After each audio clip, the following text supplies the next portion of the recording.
Hi friends, welcome to our channel. இன்றைக்கி ஒரு hair pack தாங்க பார்க்க போகிறோம்.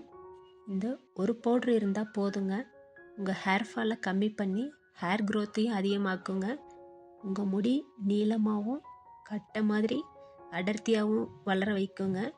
ஹேர் பேக் ப்ரிப்பேர் பண்ண டைம் இல்லாதவங்க, ஆஃபீஸ் போகிறவங்க, ஹாஸ்டலில் ஸ்டே பண்ணி இருக்கிறவங்களுக்கு இந்த மாதிரி ஹேர் பேக் இருந்தால் ரொம்ப யூஸ்ஃபுல்லாக இருக்குங்க. இந்த ஹேர் பேக்கை எப்படி ப்ரிப்பேர் பண்ணலாம் அப்படின்னு இந்த வீடியோவில் பார்க்கலாங்க. வீடியோக்குள்ளே போகிறதுக்கு முன்னாடி நீங்கள் நம்ம சேனலை ஃபஸ்ட் டைம் பார்க்குறீங்கன்னா மறக்காமல் சப்ஸ்கிரைப் பண்ணி பக்கத்தில் இருக்க பெல் பட்டனை ஆனில் வைங்கங்க. அப்போ தான் நான் போடுற வீடியோஸோட நோட்டிஃபிகேஷன் வரும். சரி வாங்க, எப்படி இந்த ஹேர் பேக் பவுடரை ப்ரிப்பேர் பண்ணலான்னு பார்க்கலாங்க. இந்த ஹேர் பேக் பவுடர் ப்ரிப்பேர் பண்ணுறதுக்கு ஃபஸ்ட்டு பார்த்திங்கன்னா வெந்தயம் எடுத்துருக்குறேங்க. வெந்தயத்தில் இந்த ஈரத்தன்மை இல்லாமல் இருந்தால் தான் இந்த ஹேர் பேக் பவுடரை 3 மாதம் வரைக்கும் ஸ்டோர் பண்ண முடியும். அதனால் பார்த்திங்கன்னா நான் மிதமான சூட்டில் ஜஸ்ட்டு லைட்டாக அதில் ஈரத்தன்மையை மட்டும் எடுக்கிறதுக்காக மிதமான சூட்டில் போட்டு நல்லா கிளறி விட்டுக்கலாங்க. வறுக்கணும்னு தேவையில்லைங்க, ஜஸ்ட்டு சூடானா போதும். இதை ஏன் இப்படி சொல்கிறேன்னு பார்த்திங்கன்னா, இது இம்மிடியேட்டாக ப்ரிப்பேர் பண்ணுற பவுட்ரு கிடையாதுங்க. நம்ம ஒரு பல்காக ஸ்டோர் பண்ணி வைக்கும்போது அது ஈரத்தன்மை இருந்ததுன்னா பூச்சி வண்டு அந்த மாதிரி வந்துருங்க. அதனால் லைட்டாக அந்த ஈரத்தன்மையை மட்டும் எடுத்தால் போதுங்க. நிறைய பேருக்கு பார்த்திங்கன்னா உடல் சூட்டுனால ஹேர் ஃபால் ஆகும். ஒவ்வொருத்தருக்கும் ஒவ்வொரு ரீசன்னால் ஹேர் ஃபால் ஆகுங்க.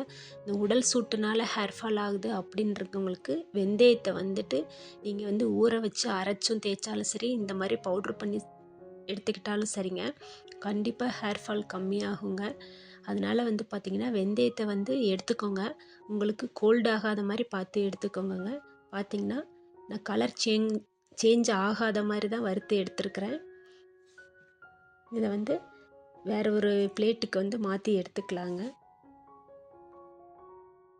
அடுத்து பார்த்திங்கன்னா பாசிப்பயிறு 1 கப்பு எடுத்துக்கலாங்க. இதில் இருக்க நியூட்ரியன்ஸ் பார்த்திங்கன்னா ஸ்கின்க்கும் ஹேர்க்கும் ரொம்ப ரொம்ப யூஸ்ஃபுல்லாக இருக்குதுங்க. நம்ம இளமையாக இருக்கணும், அதோட ஹேர் பார்த்திங்கன்னா அடர்த்தியாக நல்லா கருக்கருன்னு முடி நீளமாக இருக்கணும்னா பச்சை பயிறு யூஸ் பண்ணுங்க. கண்டிப்பாக நல்ல ஒரு மேஜிக் போட்ட மாதிரி ரிசல்ட் கிடைக்கும். இந்த பச்சை பயிறு ஸ்கேல்ப்பை ஸ்ட்ராங்காக வச்சுக்கிறதோட மட்டும் இல்லாமல் ஹேர் ஃபாலை கம்மி பண்ணி புதுசு புதுசாக முடி வளர்கிறதுக்கும் ரொம்ப ரொம்ப யூஸ்ஃபுல்லாக இருக்குங்க. நம்ம எடுத்துருக்கிற வெந்தயமும் பச்சை பயிரும் பார்த்திங்கன்னா சூப்பரான காம்பினேஷனுங்க. ஹேர் க்ரோத் ஆகணும் அப்படின்னு நினைக்கிறவங்க இது ரெண்டையுமே ஹேர் பேக்காக தாராளமாக எடுத்துக்கலாம். வெந்தயம் என்ன பண்ணணும்னு பார்த்திங்கன்னா ஹேர் ஃபாலிக்கிள்ஸை நல்லா ஸ்ட்ராங்காக ஸ்ட்ரென்தன் பண்ணி நம்மளுக்கு ஹேர் லாஸ் ஆகிறதையும் கம்மி பண்ணும். ஹேர்லாம் பார்த்திங்கன்னா ரொம்ப எனக்கு கொட்டி போகுது, சில இடத்துலலாம் ஹேரே இல்லைன்னு நினைக்கிறவங்க வெந்தயத்தையும் இந்த பாசிப்பயிரையும் தாராளமாக எடுக்கலாங்க. திரும்பவும் சொல்கிறேன், ஃப்ரெஷ்ஷாகவே இந்த பேக் போடலாம். முடியாதவங்க இந்த மாதிரி பவுடராக ரெடி பண்ணி வச்சுக்கிட்டு ஒரு ஏர்டைட் கண்டெய்னர்லாம் ஸ்டோர் பண்ணி வச்சுட்டு தேவைப்படும் போது இந்த பவுடரை இம்மிடியேட்டாக போட்டுக்கலாங்க. ஆல்ரெடி வெந்தயம் சூடு பண்ணோம் இல்லைங்களா, அதே கடாயில் மிதமான சூட்டில் தான் நம்ம இந்த பாசிப்பயிரில் இருக்க ஈரப்பதமும், இப்போ இந்த கிளைமேட்டில் பார்த்திங்கன்னா பயிர் எல்லாமே சீக்கிரம் பூச்சி பிடிச்சிருங்க. அதில் ஈரப்பதம் இருக்கிறதுனால அந்த மாதிரி டைமில் நம்ம பண்ணும்போது பார்த்திங்கன்னா வெயில் காலம்னும் போது நம்ம வெயிலே காய வச்சு எடுத்து பண்ணிக்கலாம். பட் ஈரப்பதம் இல்லாமல் இருக்கணும். எப்படி இருந்தாலும் அந்த ஈரப்பதத்தில் எடுக்கிறதுக்காக நம்ம லைட்டாக இந்த மாதிரி கிளறி விட்டு மிதமான சூட்டில் கலர் எதுவும் சேஞ்ச் ஆகாத மாதிரி பாருங்கள். கலர்லாம் எதுவுமே சேஞ்ச் ஆகலைங்க, ஜஸ்ட்டு அதில் இருக்க ஈரப்பதம் மட்டும் எடுத்துக்கிட்டோன்னா நம்மளுக்கு பூச்சி அந்த மாதிரிலாம் எதுவும் கூடு கட்டி இருக்காது. அப்புறம் நம்மளுக்கு ஹேர் பேக்கும் போட முடியாமல் போயிடும் இல்லைங்களா. அதனால் லைட்டாக மிதமான சூட்டில் கிளறி விட்டுக்கலாங்க.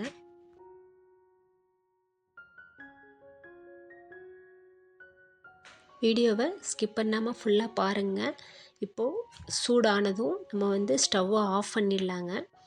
இப்போ இதை வேற ஒரு பாத்திரத்துக்கு மாற்றிக்கலாம். நல்லா சூடு ஆறின பிறகு தாங்க நம்ம பவுடர் ரெடி பண்ண போகிறோம். வெந்தயம் எடுத்தோம் இல்லைங்களா, அந்த இதுலேயே இந்த பாசிப்பயிரையும் மாற்றி எடுத்துக்கலாங்க. மூணாவது பார்த்திங்கன்னா கருவேப்பிலை தாங்க, ஒரு கைப்பிடி அளவு எடுத்துக்கலாம். நம்மளுக்கு பார்த்திங்கன்னா இது எந்த அளவுக்கு குவான்டிட்டி எடுக்கிறீங்களோ அந்த அளவுக்கு வந்து கருவேப்பிலையை எடுத்துக்கோங்க. இது வந்து பார்த்திங்கன்னா அந்த ஈரத்தன்மை இல்லாத மாதிரி நான் ஆல்ரெடி ஸ்டவ் ஆஃப் பண்ணியாச்சு. அந்த இளஞ்சூட்டிலே வந்து கருவேப்பிலையை வந்து ஜஸ்ட்டு கிளறி மட்டும் விட்டுக்கலாங்க. இதுவும் பார்த்திங்கன்னா கலர் எதுவுமே சேஞ்ச் ஆகலை பாருங்கள். கருவேப்பிலையும் வந்துட்டு லைட்டாக கிளறி விட்டு நம்ம வந்து ஆல்ரெடி வறுத்துருக்கிற வெந்தயம், பாசிப்பயிறு இது கூட சேர்ந்து இதையும் எடுத்துக்கலாங்க. இது வந்து நல்லா ஆறணுங்க. அப்புறம் வந்து ஃபைனலாக வந்து பார்த்திங்கன்னா இது வந்து ஜஸ்ட் ஆப்ஷனல் தான்.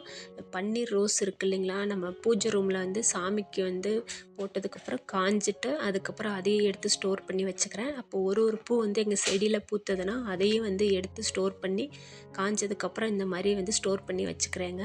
நம்ம ஹேர் பேக் போடும்போது இந்த பன்னீர் ரோஸையும் சேர்க்கும்போது நம்மளோட ஹேர் பேக்கு இன்னமும் வாசனையாக இருக்கும். அதோட நம்ம ஹேர்லேயும் நல்லா வந்து நல்லா ஸ்மெல்லாக இருக்குங்க. அதனால் இது வந்து ஜஸ்ட்டு ஆப்ஷனல் தான். உங்களுக்கு பன்னீர் ரோஸ் இல்லைனாலும் பரவாயில்லைங்க.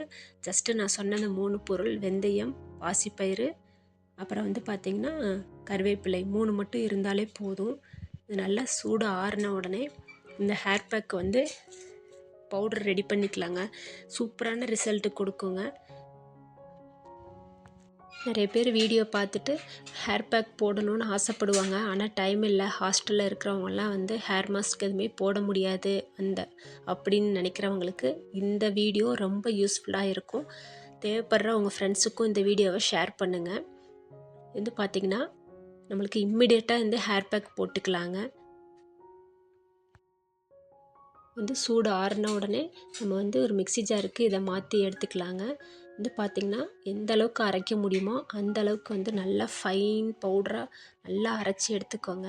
இந்த ஜாரில் வந்து தண்ணி இல்லாமல் பார்த்துக்கோங்க. ஏன்னா நம்ம தண்ணி இருக்கக்கூடாதுன்னு சொல்லி தான் எல்லாமே வந்து லைட்டாக இளம் சூட்டில் வறுத்து எடுத்துருக்கோம். அப்படி இருக்கும்போது இந்த மிக்ஸி ஜாரில் தண்ணி இல்லாமல் பார்த்துட்டு நல்லா எந்த அளவுக்கு ஃபைனாக அரைக்க முடியுமோ, ஏன்னா ஹேரில் வந்து அப்ளை பண்ணும்போது நல்லா ஒட்டணும் இல்லைங்களா, அதனால் நல்லா ஃபைனாக அரைச்சி எடுத்துக்கோங்க.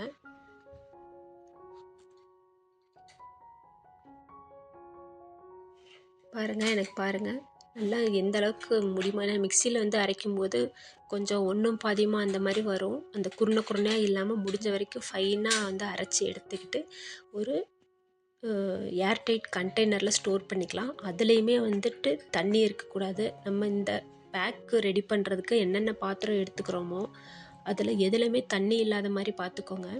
ஏன்னா நம்ம அதை வந்து ஸ்டோர் பண்ணி தான் வைக்க போகிறோம். அதனால் தண்ணி இல்லாமல் கண்டெய்னரில் ஸ்டோர் பண்ணி க்ளோஸ் பண்ணி வச்சுக்கலாங்க. நம்மளுக்கு இப்போ பவுடர் ரெடி ஆயிடுச்சுங்க. இப்போ இதை வச்சு நம்மளுக்கு எப்படி ஹேர் மாஸ்க் ரெடி பண்ணலான்னு பார்க்கலாங்க. இதுக்கு வந்து பார்த்திங்கன்னா நம்மளுக்கு ஹேரில் அப்ளை பண்ணுறதுக்கு முன்னாடி லைட்டாக வந்து ஆயில் அப்ளை பண்ணிக்கோங்க. அப்புறம் வந்து பார்த்திங்கன்னா இது வந்து நம்மளுக்கு தேவையான அளவு 1 ஸ்பூன் இல்லைன்னா 2 ஸ்பூன் அளவுக்கு எடுத்துக்கலாங்க. ஒன்ஸ் இந்த பவுடர் வந்து ரெடி பண்ணி வச்சிட்டிங்கன்னா 3 மந்த்ஸ் வரைக்கும் வச்சுக்கலாங்க. அப்போது உங்களுக்கு தேவைப்படும் போதெல்லாம் வந்து நீங்கள் ஹேர் மாஸ்க் வந்து போட்டுக்கலாம். இந்த பேக் வந்து மிக்ஸ் பண்ணுறதுக்கு பார்த்திங்கன்னா தண்ணிக்கு பதிலாக இன்னமும் வந்து அரிசி கழுவுன தண்ணி இல்லைன்னா சாதம் வடித்த கஞ்சி எடுத்துக்கோங்க. வந்து ஹேரை வந்து சில்கியாக சாஃப்டாக வச்சுக்கிறதோட மட்டும் இல்லாமல் ஹேரை வந்து நீளமாக அடர்த்தியாக வளர்கிறதுக்கும் யூஸ் ஆகுங்க. ஏன்னா அரிசியில் இருக்கிற நியூட்ரியன்ஸ் வந்து ஹேர் க்ரோத்துக்கு ரொம்ப யூஸ்ஃபுல்லாக இருக்குன்றது எல்லாருக்குமே தெரியும். அதனால் நான் எப்போயுமே வந்து பார்த்திங்கன்னா ஷாம்பு இல்லைன்னா சீயக்காய் மிக்ஸ் பண்ணுறதுக்கு அரிசி கழுவுன தண்ணி தாங்க யூஸ் பண்ணுறேன். நல்ல ரிசல்ட் இருக்குது. அதே தான் இப்போயும் நான் ஃபாலோ பண்ணுறேங்க. இது வந்து நிறைய ஊற்றிடாமல் கொஞ்சம் கொஞ்சமாக ஊற்றி நல்லா மிக்ஸ் பண்ணிக்கலாங்க. இந்த பவுட்ரு வந்து ட்ரை பவுட்ருனால கொஞ்சம் நேரம் ஊற விட்டோம்னா நல்லா அதுக்கப்புறம் ஒரு சாஃப்டாக வந்துடும். ஹேரில் அப்ளை பண்ணுறதுக்கும் நல்லா இருக்குங்க. இப்போது அரிசி கழுவுன தண்ணியை வந்து கொஞ்சமாக தாங்க சேர்த்தேன். அப்புறம் தேவைப்படும் போது கொஞ்சம் சேர்த்துக்கலான்னு வந்து பாருங்க. ஃபஸ்ட்டு ட்ரையாக இருந்த பவுட்ரு இப்போ தண்ணியில் வந்து ஊறினதுக்கப்புறம் கொஞ்சம் சாஃப்டாக வந்துடும். ஒரு 10 to 15 மினிட்ஸ் வந்து கொஞ்சம் வெயிட் பண்ணிவிட்டு ஹேரில் அப்ளை பண்ணிக்கலாங்க. அப்ளை பண்ணுறதுக்கு முன்னாடி ஹேரில் வந்து லைட்டாக ஆயில் வச்சுக்கோங்க. இந்த பேக் வந்து போட்டதுக்கப்புறம் தேவைப்பட்டால் நீங்கள் ஷாம்பு இல்லைன்னா சீயக்காய் போட்டுக்கலாங்க. கம்பல்சன் கிடையாது. இதே வந்து நம்ம ஹேரில் அப்ளை பண்ணி அப்படியே குளிக்கும்போது பார்த்திங்கன்னா ஹேர் வந்து நல்லா சாஃப்டாக இருக்கும். செகண்ட் வந்து பார்த்திங்கன்னா வெந்தயமும் பச்சைப்பயிரும் வந்து ஒரு கிளென்சர்னால தலையில் இருக்க அழுக்கையும் எடுத்துருங்க. பாருங்கள் நல்லா சாஃப்டாக வந்துருச்சு.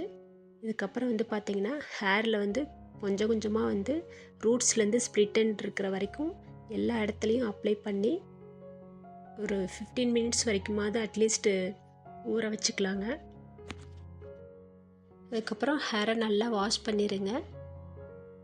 ஓகே ஃப்ரெண்ட்ஸ், இந்த வீடியோ பிடிச்சிருந்தா மறக்காமல் லைக் பண்ணி உங்கள் ஃப்ரெண்ட்ஸுக்கும் ஷேர் பண்ணுறதோட மட்டும் இல்லாமல் சப்ஸ்கிரைப் பண்ணிடுங்க.